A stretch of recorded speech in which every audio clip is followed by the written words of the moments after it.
ఈరోజైతే నేను కందిపప్పుతో ఒక రెసిపీ చేయబోతున్నాను. సో, ఈ వీడియో మొత్తం చూస్తే ఏం రెసిపీ అనేది మీకు అర్థమవుతుందనమాట.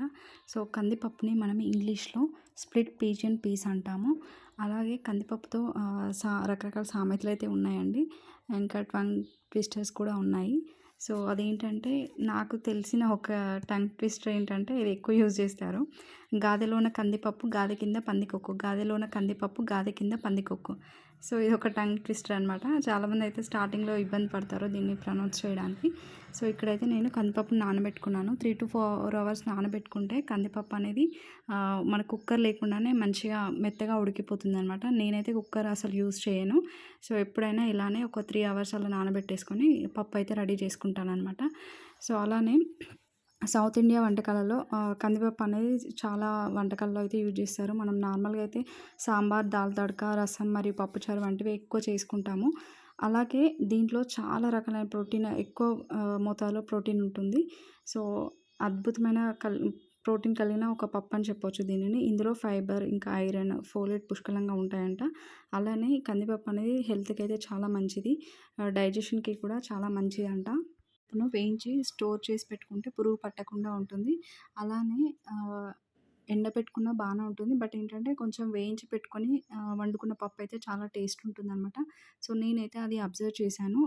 ఇక్కడైతే నేను పచ్చి మామిడికాయ కడుక్కున్నాననమాట. సో, ఎలా వాష్ చేసుకోవాలో వెజిటబుల్స్ అనేవి నా ప్రీవియస్ వీడియోలో చూశాను. సో, ఎవరైనా అవి చూడకపోతే నా ఛానల్‌ని సబ్స్క్రైబ్ చేసి ఇలా ఆ వీడియోస్ అన్నయితే ఒకసారి చూసి లైక్ చేయండి. ఈరోజైతే నేను మునగాకు, మామిడికాయ పప్పు చేస్తున్నాననమాట. సో, అలా మామిడికాయలైతే వాష్ చేసి పెట్టుకున్నాను. తర్వాత ఇక్కడ మునగాకుని ఇలా తురిమేసి వాటర్‌లో అయితే నానబెట్టుకున్నాను.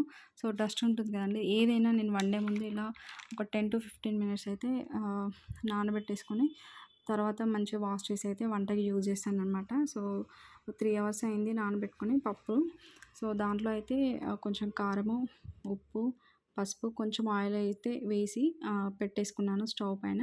సో, ఒక్కొక్కరు ఒకలాగా వంట చేస్తారు కదండీ! నేనైతే ఇలా చేస్తాననమాట. అది కొంచెం ఉడికిన తర్వాత ఇక్కడ జింజర్ గార్లిక్ పేస్ట్ అయితే వేశాను. సో, నెక్స్ట్ అయితే ఇట్లా మామిడికాయ ముక్కలైతే కట్ చేసుకున్నాననమాట పప్పులో వేయడానికి. సో, ఈ మామిడికాయ ముక్కలనేవి నేనైతే పీల్ తీయనండి. ఎందుకంటే దీంట్లో కూడా మంచి పోషకాలైతే ఉంటాయి ఆ పీల్‌లో గూడా. సో, తొక్క అనేది తీయకుండా ఇలాగే మనం యూజ్ చేసుకుంటే మన హెల్త్‌కి చాలా మంచిది. సో, టేస్ట్ కూడా వేరే ఉంటుంది. మనము తొక్క తీసి వండితే ఒకలా ఉంటుంది. తొక్క తీయకుండా అలానే వేసుకుంటే మనకు పోషకాలతో పాటు టేస్ట్ కూడా డిఫరెంట్ ఉంటుంది. ఇక్కడైతే నేను మామిడికాయ ముక్కలైతే వేస్తున్నాను. పప్పు కొంచెం ఉడికిన తర్వాత ఈ మామిడికాయ ముక్కలైతే వేసి అలాగే మూత పెట్టేసుకుంటాననమాట కాసేపు. అవి మగ్గిన తర్వాత మునగాకునైతే వేస్తాను. సో, ఇక్కడ అదే చేస్తున్నాననమాట నేనైతే. సో, ఈ మామిడికాయ యూజెస్ కూడా నేను ఒక వీడియో తీశాను. అది బీట్రూట్ మామిడికాయతో చేసిన పులిహోరలో అయితే. సో, ఈ సమ్మర్‌లో మనకి ఈ సీజనల్ గదండీ ఫ్రూట్స్.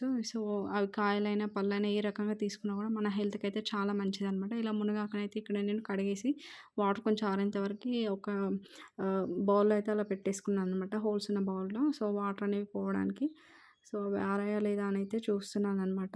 సో, ఎక్కువ మామిడికాయలైతే దొరికితే వాటిని వరుగులు చేసి పెట్టుకోండి. లేదంటే కొంచెం ఇట్లా ఆమ్చూర్ పౌడర్ అని మనకిప్పుడు మార్కెట్‌లో దొరుకుతుంది. అదేదో మనం బయట కొనుక్కునే బదులు ఇలా మామిడికాయలు ఎక్కువగా దొరికినప్పుడు చేసి పెట్టుకుంటే మనం తర్వాత సీజన్స్‌లో యూజ్ చేసుకోవచ్చనమాట. సో, ఇంట్లో ఏదైనా చేసుకుంటే అది మంచిదండి. ఇప్పుడు ప్యాకెట్ ఫుడ్ అంటే దాంట్లో నిల్వ ఉండడానికైతే ఏదో ఒకటి యూజ్ చేస్తారు. సో, అలా కాకుండా ఇలా మనం దొరికినప్పుడే వాటిని స్టోర్ చేసుకొని మంచిగా గాజు సీసాలో పెట్టేసుకుంటే మనం వంటల్లో యూజ్ చేసుకోవచ్చనమాట.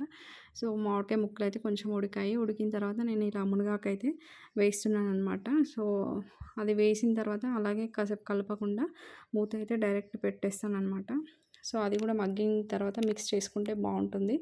అన్నీ ఒకేసారి వేస్తే ఉడకదనమాట సరిగా. సో, అన్నీ ఒకసారి వేయకుండా ఇలా వేసుకొని మూత పెట్టుకుంటే మనము ఉడికిందా లేదా చూసుకోవచ్చు. అది ఉడికిన తర్వాతే మొత్తం మిక్స్ చేస్తే మంచిదనమాట. సో, మునగాకు అనేది చాలా మంచిదండి హెల్త్‌కి. దీన్నయితే మనము మొరింగా లీవ్స్ అంటాము. మునక్కాయలతో పాటు మునగాకు కూడా చాలా మంచిది. ఇది ఒక మంచి పోషకాల గని. అంటే పోషకాల అంటే హౌస్ అనమాట. అంటే చాలా రకాలైన పోషకాలైతే దీంట్లో ఉంటాయన్నమాట. సో, ఇందులో విటమిన్ ఏ, సి, కాల్షియం, ఇంకా ఐరన్, యాంటీ ఆక్సిడెంట్ అయితే చాలా చాలా మోతాదుల్లో ఉంటాయంట. సో, ఇది మన రోగనిరోధక శక్తినైతే పెంచుతుంది. దీన్ని వాడడం వల్ల రక్తహీనత తగ్గుతుంది. ఎందుకంటే దీనిలో ఐరన్ కంటెంట్ ఎక్కువ ఉంటుంది గదండీ! సో, దానివల్ల ఏంటంటే మనకి రక్తహీనత అయితే తగ్గుతుందంట. ఇంకా చక్కెర స్థాయిలు అంటే రక్తంలో షుగర్ లెవెల్స్ అయితే నియంత్రణలో ఉండడానికి ఇది హెల్ప్ అవుతుంది. అలానే జీర్ణక్రియ, ఇంకా హార్ట్ హెల్త్‌కి, బోన్స్ హెల్త్‌కి అద్భుతంగా పనిచేస్తుంది. ఈ మునగాకుని మనం కూరలలో గానీ, పొడి, కషాయము, జ్యూస్ ఇలా ఎలాగైనా తీసుకోవచ్చు. ఇలా పప్పులైతే వేసుకోవచ్చు. నేనైతే వీక్లీ వన్స్ ఆర్ ట్వైస్ చేస్తాను. ఎగ్స్‌తో కలిపి కూడా వండవచ్చు దీనిని. సో, ఏదో ఒక రూపంలో అయితే మనకి దొరికినప్పుడు ఇలా మునగాకుని వాడుకుంటే చాలా మంచిది. మనము మళ్ళీ మార్కెట్‌లో మునగాకు పౌడర్ అని దొరుకుతుంది. అలా కాకుండా ఇలా నేచురల్‌గా దొరికినప్పుడు తినేస్తే బెటర్ అనమాట. సో, డయాబెటీస్ ఉన్నవారికి కూడా బ్లడ్ షుగర్ లెవెల్స్ తగ్గించడంలో మునగాకైతే బాగా పనిచేస్తుందంట. సో, మునగాకు నీరు, కషాయం తాగడం వల్ల మన పేగులైతే శుభ్రపడి జీర్ణక్రియనైతే పరుస్తాయి. సో, దీనివల్ల ఏంటంటే మనకు కాన్‌స్టిపేషన్ అనేది తగ్గుతుందనమాట. ఇంకా బ్యాడ్ కొలెస్ట్రాల్ మన బాడీలో ఏమన్నా ఉంటే కూడా అది తగ్గడంలో ఇది హెల్ప్ చేస్తుంది. ఇంకా కీళ్ళ నొప్పులున్న వాళ్ళకైతే చాలా చాలా మంచిదండి. కీళ్ళ నొప్పులకి, ఇంకా ఇతర వాపులను తగ్గించడానికి కూడా ఇది సహాయపడుతుంది. ఈ పప్పులో అయితే నేను ఫస్ట్ కొంచెం ఎండు కారం అయితే వేశాను. కొంచెం వేశాను. తర్వాత ఏంటంటే పచ్చిమిర్చి కారం అయితే వేశాను. సో, నేను మ్యాక్సిమం మిక్సీ కంటే కూడా ఇట్లా మనం దంచేవి ఉంటాయి కదండీ ఇంట్లో చిన్నగా. సో, అదైతే నాకు ఉంటుందనమాట. సో, దాంట్లో దంచేసి ఇలా పెట్టేసుకున్నాను. సో, తర్వాత ఏంటంటే ఇక్కడ కొంచెం కొత్తిమీర అయితే యాడ్ చేశాను. కొత్తిమీర వల్ల కూడా మనకి చాలా అయితే యూజెస్ ఉన్నాయండి. ఇందులో కూడా విటమిన్ ఏ, సి, కే ఇంకా చాలా రకాల యాంటీ ఆక్సిడెంట్లు, ఇంకా ఖనిజాలు అయితే పుష్కలంగా ఉంటాయంట. సో, దీన్ని మనం డైలీ జ్యూస్‌లో గానీ, వంటల్లో గానీ, ఇంకా జ్యూస్‌లో అయితే ఎక్కువ యూజ్ చేస్తే మంచిది. పచ్చిగా పోతుంది కాబట్టి. ఇంట్లో పెంచుకునేదైతే మంచిదండి బయట కొనేదానికన్నా.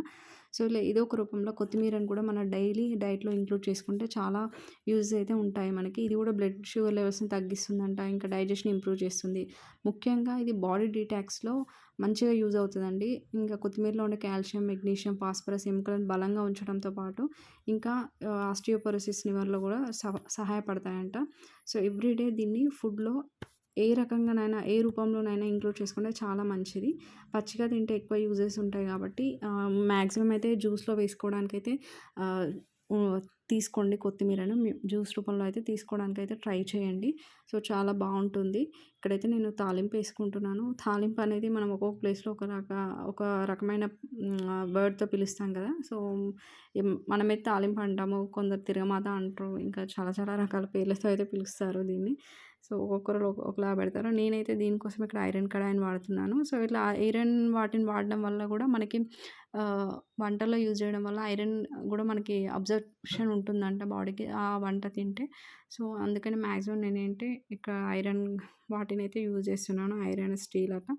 సో, ఎక్కువ రోజులైతే ఏది వాడొద్దండి. సో, కాబట్టి చేంజ్ చేస్తూ ఉండాలి. సో, దానికోసం అయితే నేను కొంచెం ఫస్ట్‌లో అయితే జింజర్ గార్లిక్ పేస్ట్ వేశాను. కానీ ఇక్కడ గూడా అయితే గార్లిక్ యాడ్ చేశాననమాట. కొంచెం టేస్ట్ బావుంటుంది గదా! పోపులో వేసుకున్నవి మనకి పప్పులో వస్తాయి. సో, ఫైనల్‌గా మన పప్పు అయితే రెడీ అయిపోయిందండి. ఇక్కడైతే తాలింపేస్తున్నాను. సో, తాలింపేసిన తర్వాత అది ముందే ఆల్రెడీ మెత్తగా చేసుకున్నాం కదా! సో, ఇంకా దాన్ని బాయిల్ చేసిన అవసరం అయితే లేదు. సో, అలా తాలింపు కలిపేసి అయితే పక్కన పెట్టుకున్నాననమాట. సో, ఫైనల్ మునగాకు, మామిడికాయ పప్పు అయితే ఇది అండి. సో, ఇలా మనం ఫుడ్ సర్వ్ చేసుకుంటే చాలా బావుంటుంది.